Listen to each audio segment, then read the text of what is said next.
পাবনার সাথিয়ায় বাঙ্গির চাষ করে লাভবান হচ্ছেন কৃষকরা। হাট বাজারে প্রথম দিকে বেশ ভালো দাম পেয়েছেন তারা, তবে এখন দাম কিছুটা কম হলেও আক্ষেপ নেই কৃষকদের মাঝে। সুস্বাদু হয় পাইকারি ব্যবসায়ীদের মাধ্যমে এখানকার বাঙ্গি ছড়িয়ে পড়ছে ঢাকা সহ বিভিন্ন এলাকায়। লাভবান হচ্ছেন ব্যবসায়ীরাও। প্রতিনিধি MJ সুলভের পাঠানো তথ্য ও ভিডিও চিত্রে বিস্তারিত ডেস্ক রিপোর্টে। পাবনার সাথিয়ায় আফরা শামুকজানি হাটে সকাল সন্ধ্যা চলে বাঙ্গি বেচাকেনা। আশেপাশের এলাকাসহ বিভিন্ন এলাকা থেকে বাঙ্গি নিয়ে আসেন কৃষকরা।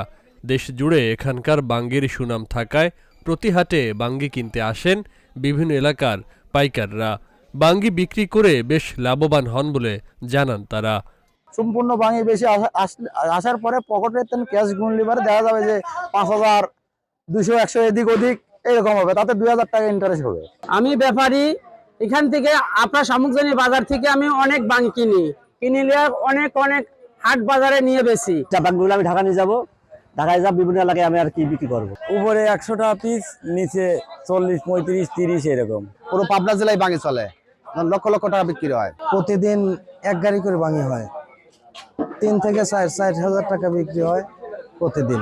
এ বছর প্রথম দিকে বাজারে বাঙ্গির বেশ ভালো দাম পেয়েছেন কৃষকরা, তবে এখন ফলন ও সাইজ অনুযায়ী দাম পাচ্ছেন না। তবে সব মিলিয়ে তেমন ক্ষতি হবে না বলেও জানান তারা। বাঙ্গির দাম হয়তো এবার ভালোই ছিল, এখন বর্তমানে কিছু কমে গেছে। পেঁয়াজের মধ্যে আপনার বাঙ্গি লাগাইছিলাম, বুঝলেন, 10 বিঘে জমি আবাদ করেছি। মোটামুটি আজকে প্রায় 3,000 টাকার মতো বিক্রি করছি। 4 বিঘে বই লাগাইছি, কিন্তু রোজার ভিতরে বাঙ্গির প্রচুর টাকা পাইছি, কিন্তু তুলনামূলক ভাবে 4 ভাগের 1 ভাগ এখন নেই। 4.5 থেকে 5 বিঘা জমি আমি লাগাইছি, আমদানি আল্লাহ দিলে ভালোই আছে। কৃষি অফিস বলছে বাঙ্গি চাষে কৃষকের খরচ খুবই কম, লাভবান হয় বেশি।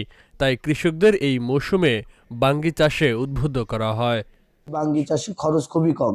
1 বিঘা জমিতে যদি কেউ বাঙ্গি আবাদ করে থাকে, আমরা দেখেছি তাদের খরচ বাদ দিয়ে লাভ প্রায় 30 থেকে 50 হাজার পর্যন্ত লাভ থাকে আবাদের এবং জাতের উপর ভিত্তি করে।